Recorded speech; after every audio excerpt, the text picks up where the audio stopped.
What's going on, guys? Welcome back to the channel. We are back to working on the Jeep today. Recently, I'd been focused on the Bronco, got some rock rails on it and took it off-roading. You know, I'd had it for almost like 4 months. I've put 16,000 miles on it. I hadn't taken it out on the trails yet, so I needed to focus my attention on that for a little bit. And we've now realized that it needs a lot of stuff done to it before we take it out on the trails again. We're gonna need to do a bunch of modifications. But today we are working on the Jeep. Now recently we went to Easter Jeep Safari, or I guess it's been like 2 months now since Easter Jeep Safari, right? It feels like yesterday. It's been a while, but there are some things I realized that need to be fixed or changed on this thing. Now the Easter Jeep Safari was its first big trip. You know, it was a 15-hour drive out to Moab, wheeled it all week long and had to drive it home. So between that and it being my first time at that kind of event, I decided to just enjoy the moment. I did not make a video of the trip, but there is some footage on Ben's channel if you want to see the LJ in action. First thing we're going to be working on in the shop today is going to be the rear coil bucket mounts, the uppers specifically.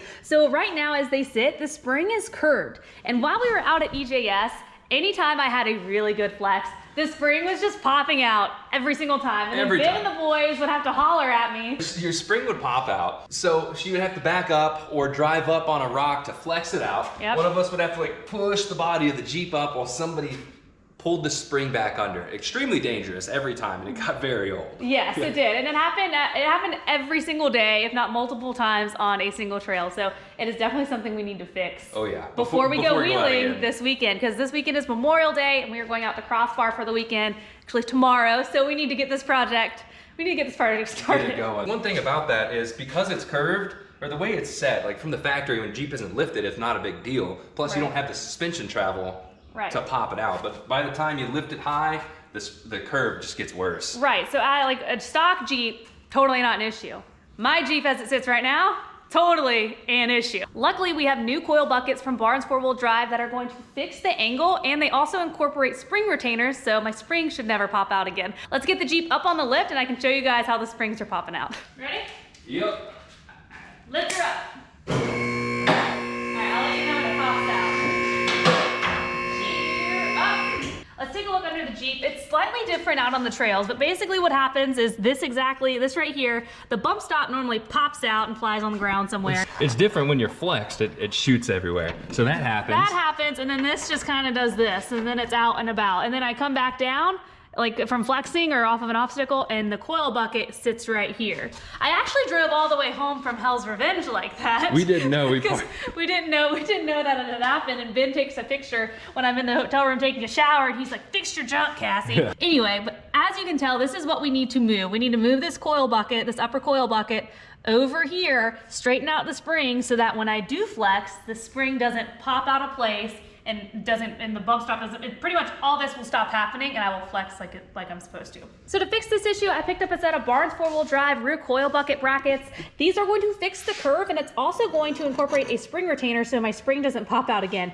Before we take a closer look at these, I need to get the old bracket chopped off the frame. There we go. Man, I've been working out. I'm tired off by myself. So one of the reasons my spring didn't just completely fall out whenever I had a lot of flex is because I do have a retainer for the bottom. Now this is from the Barn Swap Truss Kit, but if you're in here and you're doing your uppers, you might as well do your lowers too and get a spring retainer on each and get everything fixed at one time.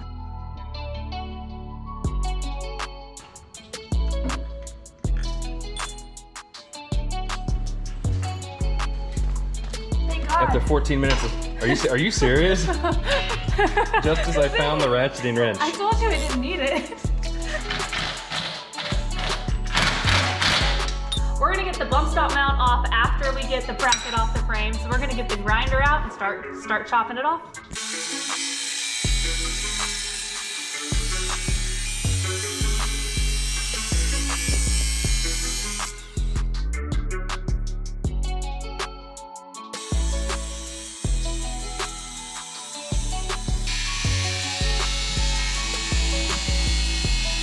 None of this side is off though.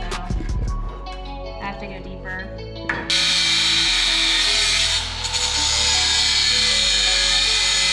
We all know what happens when you start swinging a hammer. We don't know where I'm going to hit.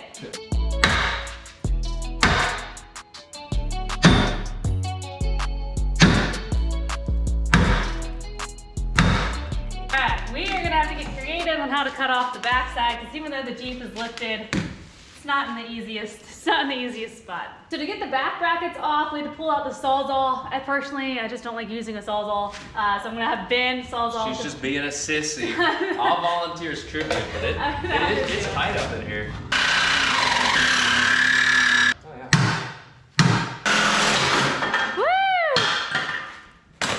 Thank you, Ben. Thank you, Ben.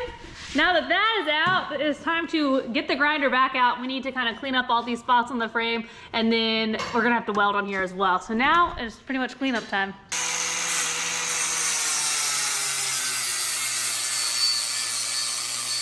Got the old bracket off, cleaned up the frame, and now we're ready to kind of start mocking up the new bracket. So what we're looking for is, one, we want this spring to be straight, right? But two, when this axle comes back, it compresses back to ride height, the axle's gonna come back a little bit. So we're trying to find that sweet spot between where it should be when it's when it's flexed, and where it should be at ride height. Now, some people, instead of getting a new bracket, they will reuse their old one. Now, I'm not gonna do it. It's much thinner steel, and this bracket is cut up. You'd have to cut it off perfectly. It's pretty gnarly. You would. You'd have to be very precise. And I'm not getting my head up in there to do that. So we're gonna throw this one out, and we're gonna go put together the new bracket. Now, it does have to be welded together. It's not just ready to go, but it's not a lot of work, I promise. So what we're gonna do is we're gonna weld this nut to this little circle piece.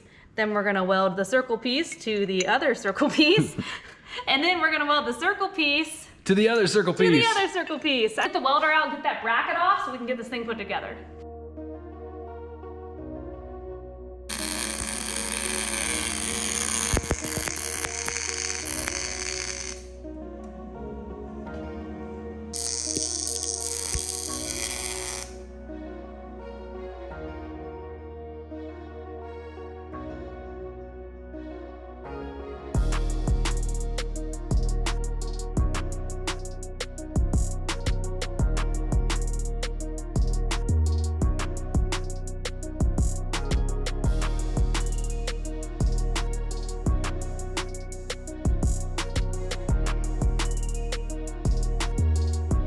Got the new coil bucket completely welded on. Time to paint it and then put all of this back together. Man, I did not realize how gross and messy this job was going to be.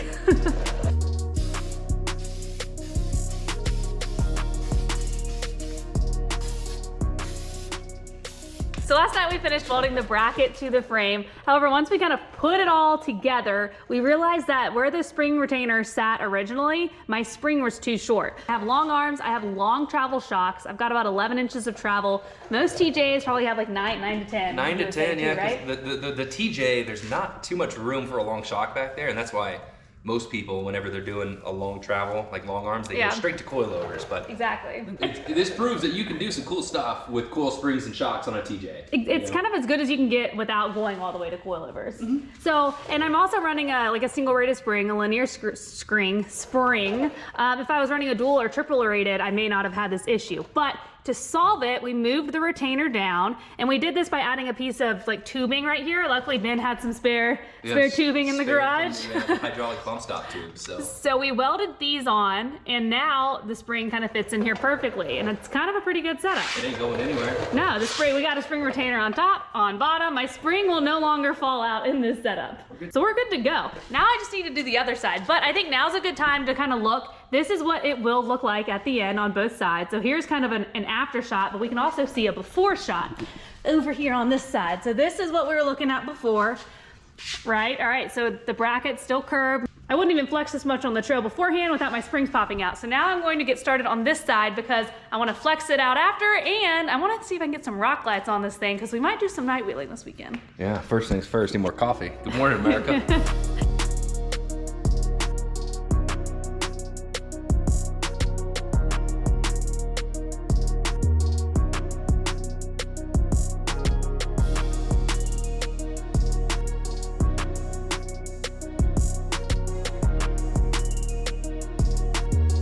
At this point, when I was doing the other side, this bracket would have been done. It was welded together and ready to go on. But since we're adding this extra piece of tubing because we want to drop the retainer down, I'm going to weld this on right now, and whoop, there goes my helmet. and then I'll be done. So that's the only extra step I'm doing for my setup to get this the way we need it.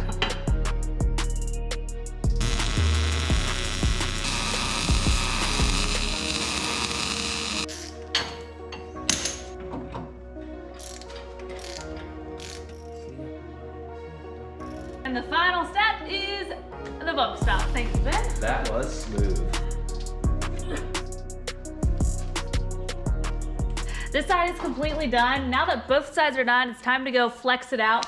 The last thing I did was just make sure that the bump stop hits before the shock bottoms out. So I've got about 10.5 inches here from the bottom to about halfway up the bump stop. So with a little squishiness or squishability, like I'm good, because this is about 11 inches. So our bump stops are gonna hit before our shock bottoms out.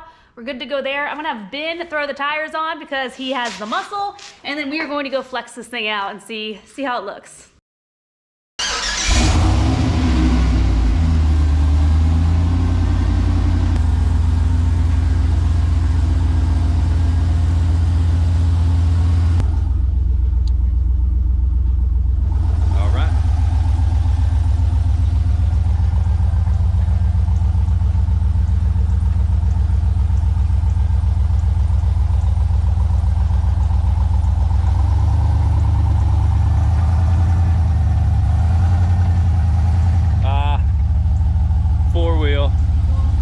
It's still a little muddy from the 5 days of rain. Hold up. Stay right there. He doesn't like to stop. I don't know if you remember that. Watch your head. What? It was just, I killed a spider. I want to get him out.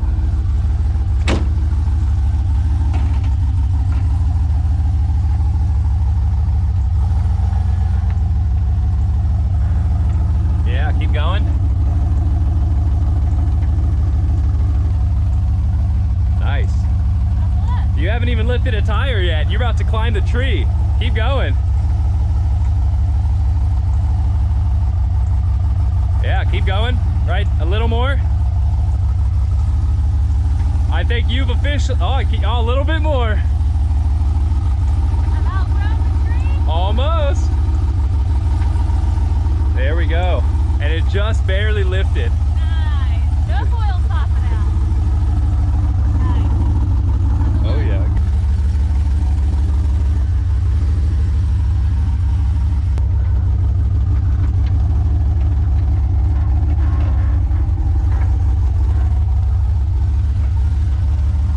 Dang, I bet it looks better than your seat flexing on the tree. It does. So now that the coil buckets are done, I think it's time to put some rock lights on it. Dude, rock lights were supposed to be the first video I ever made on this channel. Yeah, they were. 4 years ago, it was supposed to be the first thing I ever did. Finally getting around to doing it, because I hope we're going night wheeling this weekend at Crossbar. All right, beep beep. Unfortunately, I have run out of daylight. I was going to get some rock lights on, but I think I'm just going to keep pushing that off. I have procrastinated for 4 years. I think I can wait another week or two. Even if we are going night wheeling, we'll see what happens. I do plan on putting a bunch of aftermarket lights on this though. I don't have any pod lights. I don't have any rock lights. My bumpers, front and rear, and I also have knuckle mounts for lights down under the axle. So there's tons of things that I do need to do, or I guess above the axle, but under the Jeep. There's lighting upgrades that need to be done on this thing. I plan on getting around to it in the next couple weeks. Now we are going wheeling all weekend long for Memorial Day weekend down at Crossbar, so I need to go pack because we're bringing the kids, the whole fam's coming. Should be a ton of fun. Don't forget the code Jeep Gear can save you 10% on Barnes 4-wheel drive. I will put all the details to that in the video description below. If you have a TJ or an LJ and you are having that same problem that I was having where your spring is popping out, it's definitely something to consider fixing because it's not that hard. It's not that hard to do. It's definitely a DIY project that you can get done over the weekend. Don't forget to give the video a thumbs up, subscribe to the channel. Max is saying peace out, everybody. My name's Cassie. Keep Jeeping classy.